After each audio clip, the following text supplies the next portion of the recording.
Paul Manafort and Rick Gates have expensive tastes that, apparently, require foreign funds to satisfy. When the Justice Department accused the duo Monday of laundering some $75 million from their work as political consultants and lobbyists in Ukraine, it also detailed where that money was allegedly spent.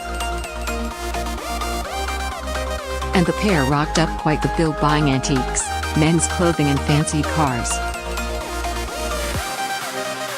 Manafort used his hidden overseas wealth to enjoy a lavish lifestyle in the United States, without paying taxes on that income, the indictment reads. Manafort, without reporting the income to his tax preparer or the United States, spent millions of dollars on luxury goods and services for himself and his extended family through payments wired from offshore nominee accounts to United States vendors. Here are a few examples. Home improvement. Between 2008 and 2014, Manafort asked accountants in Cyprus and the Grenadines to wire more than 60 payments totaling $5.4 million to a home improvement company in the Hamptons, a posh enclave 2 hours east of New York City, where Manafort bought a home last year.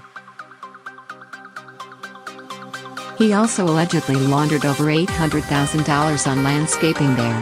Lighting. Manafort requested $1.3 million be wired to an automation, lighting and entertainment company in Florida, where he and his wife own a 5,231 square foot house in Palm Beach Gardens. That money was mostly funneled through Cyprus but also included wires from the United Kingdom and the Grenadines. Decor. Manafort decked out his homes with vintage rugs from a store in Alexandria, Virginia, where he requested Cyprus-based accounts send more than $900,000 between 2008 and 2010.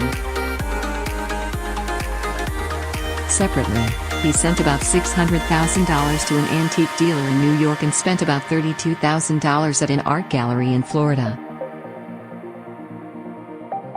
Suits. Manafort coordinated shopping sprees in 2 different states totaling $1.3 million. At a men's clothing store in New York, Manafort's accounts wired more than $800,000 between 2008 and 2014. Another $520,000 was wired to a clothing store in Beverly Hills, California, the indictment says. In September, when federal agents raided Manafort's house, they took pictures of all of his suits.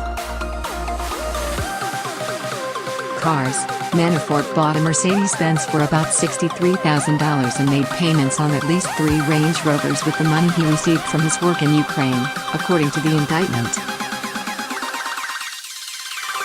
Houses. Manafort bought properties on Howard Street in Manhattan and Union Street in Brooklyn for $1.5 million and $3 million, respectively. Manafort then rented out the Howard Street condo on Airbnb and later claimed it as a residence to get a roughly $3.2 million loan, as Gerb pointed out. Manafort also had $1.9 million wired from Cyprus for a property in Arlington in 2012. Bills. Gates, meanwhile, is accused of not only helping Manafort get access to the hidden funds but also covering his own expenses, which included his mortgage, children's tuition and interior decorating of his Virginia residence, according to the feds. The indictment came as part of special counsel Robert Mueller's ongoing investigation into whether the Donald Trump and his associates colluded with Russia to influence the 2016 U.S. presidential election. Trump is not named in the indictment, but the alleged expenditures by Manafort suggest, at the very least, failure to drain the swamp of elites that candidate Trump said had seizing control of Washington to punish the average American. Manafort and Gates face 12 counts, including conspiracy against the U.S., conspiracy to launder money, failure to file reports of foreign bank and financial accounts, being unregistered agents of a foreign principal and making false statements.